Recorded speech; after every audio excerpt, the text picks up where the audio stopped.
राधे राधे, जय श्री कृष्णा, जय माता की। तो आज है नवरात्रि का 7वां दिन, जो कि माँ काली का दिन है। तो चलिए माँ काल रात्रि की पौराणिक कथा सुनते हैं।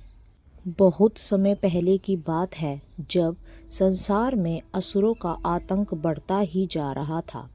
देवता परेशान थे, ऋषि मुनि तप नहीं कर पा रहे थे और पृथ्वी पर अंधकार छा गया था।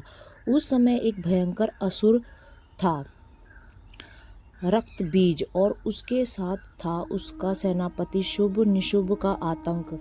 लेकिन उनमें सबसे भयावह था रक्तबीज, जिसकी एक बूंद रक्त गिरते ही उससे नया राक्षस उत्पन्न हो जाता था।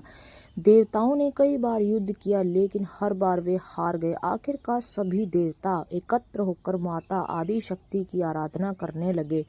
उन्होंने प्रार्थना की, हे माँ, हमें इस संकट से बचाइए, हम आपकी शरण में हैं। देवताओं की पुकार सुनकर माँ दुर्गा प्रकट हुई। उनके तेज से पूरा आकाश प्रकाशित हो उठा। उन्होंने कहा, डरो मत, मैं तुम्हारे इस संकट का अंत करूंगी। माँ दुर्गा ने कई रूप धारण किए और असुरों का संहार करने लगी, लेकिन जब रक्तबीज का सामना हुआ तो समस्या बढ़ गई। हर बार के साथ उसका खून गिरता और उससे हजारों नए राक्षस पैदा हो जाते। देवता घबरा गए। तब माँ दुर्गा ने अपने अंदर से एक अत्यंत भयंकर और शक्तिशाली रूप को प्रकट किया, माँ कालरात्रि। माँ कालरात्रि का प्रकट होना। जैसे ही माँ कालरात्रि प्रकट हुई, चारों ओर अंधकार छा गया। उनका रंग काला था, बाल बिखरे हुए थे, गले में बिजली की तरह चमकती माला और आंखों में अग्नि निकल रही थी।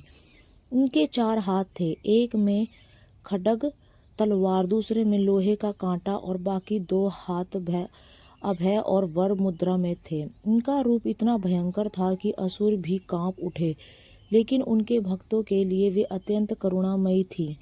माँ कालरात्रि ने गर्जना की, अब इस अधर्म का अंत निश्चित है, रक्तबीज का अंत। युद्ध शुरू हुआ। माँ कालरात्रि ने जैसे ही रक्तबीज पर प्रहार किया, उसका रक्त जमीन पर गिरने लगा और नए राक्षस उत्पन्न होने लगे। लेकिन इस बार माँ ने एक अद्भुत उपाय किया। उन्होंने अपना विशाल मुख फैलाया और रक्तबीज का खून जमीन पर गिरने से पहले ही पीने लगी। जितना रक्त बहता, माँ उसे तुरंत ग्रहण कर लेती। धीरे धीरे रक्तबीज कमजोर होने लगा। उसके पास अब नई सेना बनाने की शक्ति खत्म हो गई। अंततः माँ कालरात्रि ने उसे अपने खड्ग से मार गिराया। देवताओं ने राहत की सांस ली। असुरों का विनाश।